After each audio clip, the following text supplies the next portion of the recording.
শুভ সকাল বন্ধুরা, কেমন আছেন সবাই? আশা করি ভালো আছেন। প্রলয় বাণী ব্লগে আপনাদের সবাইকে স্বাগত জানাই। এখন বাজে সকাল 6টা আর আমরা বেরিয়ে পড়েছি কলকাতা যাব বলে।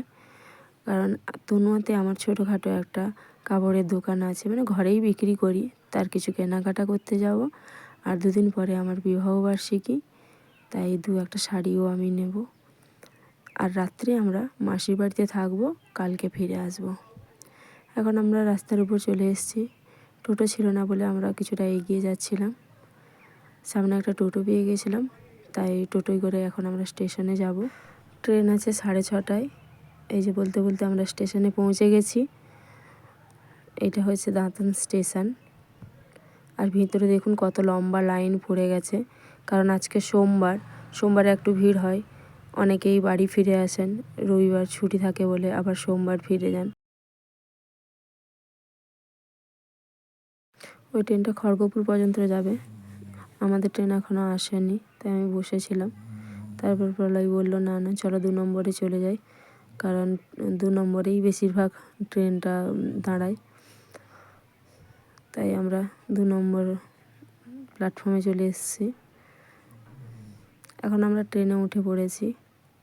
ট্রেনে কত ভিড় দেখুন, একটাও সিট ফাঁকা ছিল না। কোনো ক্রমে কষ্টে মষ্টে আমি একটা সিট পেয়েছিলাম। আর ট্রেনে উঠেই তো আমার কি ঘুম পেয়েছে, তাই আমি ঘুমিয়ে গেছিলাম। প্রলয় দাঁড়িয়েছিল, কিছুক্ষণ পরে সেও সিট পেয়ে গেছিলো। ট্রেনে তো অনেক ধরনের খাবার বিক্রি করতে আসে, যারা ট্রেন জার্নি করেন তারা তো জানেন। আর এই কাকু ডিম বিক্রি করছিলেন। ওনার ডিমটা কাটার পদ্ধতি হচ্ছে, সরু একটা সুতো রেখেছিলেন। বাদাম ভাজা হবে, মুগ ডাল হবে, মটর হবে।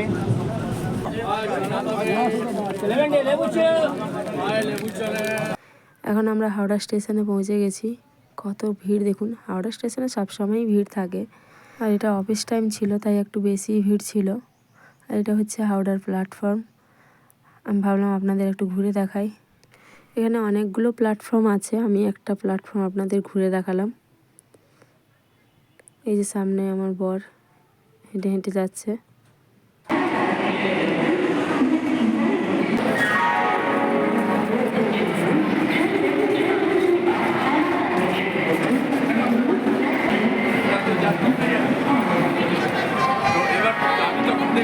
গেটের কাছে একটা লেডি পুলিশ বসেছিল, ও বলছিল ভিডিও মত করো।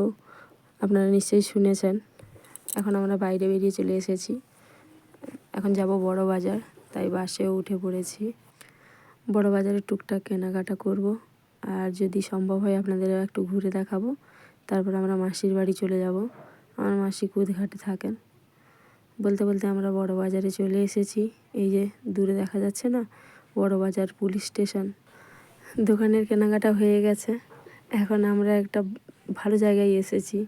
দেখুন কত ফল বিক্রি হচ্ছে না। আপনারা তো দেখেছেন সবজির আড়ত, মাছের আড়ত।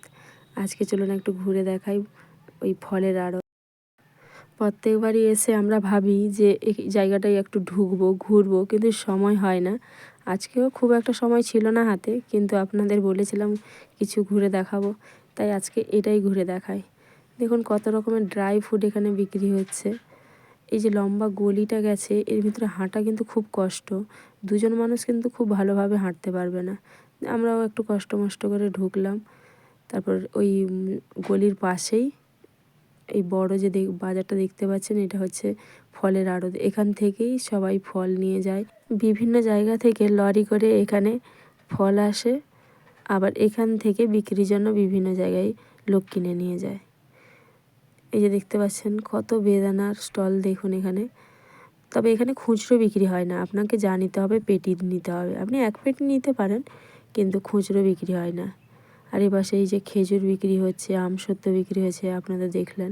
আর সামনে এই যে সবুজ সবুজগুলো দেখা যাচ্ছে, এই যে দাদারা রাখছেন, ওইগুলো হচ্ছে গ্রিন অ্যাপেল। আমরা ভাবছিলাম প্রথম নেব, কিন্তু ওইখানে নিতে হলে আপনাকে 5 কেজি নিতে হবে। অতটা আমাদের প্রয়োজন ছিল না, তাই আমরা নিলাম না। পরে যদি কখনো আসি তখন নেব। এখন আমরা মেট্রো ধরবো বলে এমজি রোডের মেট্রো স্টেশনে চলে এসেছি। এখান থেকে আমরা কুদঘাট যাওয়ার মেট্রো ধরবো। মেট্রোয় গেলে আমরা তাড়াতাড়ি পৌঁছে যাই, আর বাসে গেলে একটু জ্যাম হয়, জ্যামের জন্য দেরি হয়। মেট্রোতে 15 থেকে 20 মিনিট সময় লাগে। কথা বলতে বলতে আমরা মেট্রোয় উঠে গেছি।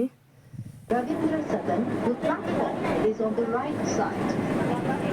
Station Ravindra Sadan. Station Ravindra Sadan. কলকাতার বেশিরভাগ লোকই মেট্রোতেই যাতায়াত করেন। যারা কলেজে যায় বা কোনো স্টুডেন্ট যারা অফিসে যান সবাই প্রায় মেট্রোতেই যাতায়াত করেন। আর একটা স্টেশনের পরেই আমাদের স্টেশন, আমরা নামবো তাই গেটের সামনে চলে যাচ্ছি। Station Netaji, Kudghat area. Station Netaji, Kudghat area. জানেন এই মেট্রো স্টেশনগুলির নাম বিভিন্ন কবি, মহাপুরুষ, মহানায়কদের নামে হয়। শুনতে ভালো লাগে কিনা বলুন। বলতে বলতে আমরা নেমে চলে এসেছি মেট্রো থেকে। আর এই যে সামনে দেখতে পাচ্ছেন এটা হচ্ছে কুদঘাটের বাস স্ট্যান্ড। এখান থেকেই বাসে যারা যায় বিভিন্ন জায়গায় বাস ধরে, আর আমরা এখন এখান থেকে অটো ধরে মাসির বাড়ি যাব। 5 মিনিট কি 10 মিনিট মতন সময় লাগে এখান থেকে। আর এখন প্রায় 3টা বেজে গেছে। এই যে গলিটা দেখতে পাচ্ছেন, এই গলিটা দিয়ে গেলেই আর একটু গেলেই আমার মাসির বাড়ি। এখন আমি এই দোকানটায় এসেছি আমার মাসির মেয়ের জন্য চকলেট নিতে। আর এই দেখুন পেটটাকে কি সুন্দর, একে আবার টিপ পরিয়ে দিয়েছে দেখুন, খুব সুন্দর লাগছে কিনা বলুন। এই যে সামনে বাড়িটা দেখতে পাচ্ছেন, এইটা হচ্ছে আমার মাসির বাড়ি। আপনাদের পরে একটা ব্লগে আমি আমার মাসির বাড়িটা ঘুরে দেখাবো, আজকে তো হাতে কম সময়। মাসির বাড়িতে এসে ফ্রেশ হয়ে আমরা এখন খেতে বসে গেছি। আর এখন বাজে প্রায় 3:30, অনেকটাই দেরি হয়ে গেছে। খাওয়া দাওয়া শেষ করে আমরা একটু বিশ্রাম নেব, অনেক পরিশ্রম হয়েছে দুজনের। আমার বর পপুচন্দ্র ঘুমিয়ে গেছিলো আর আমি আমার মাসির সঙ্গে গল্প করছিলাম। আর এই বিড়ালটাকে যে দেখছিলেন ওটা আমার মাসিদের বিড়াল। 3টা বিড়াল আছে। আর এদিকে আমার মাসি আর আমার বর কথা বলছে। এর নাম হচ্ছে লালু, এর খুব রাগ।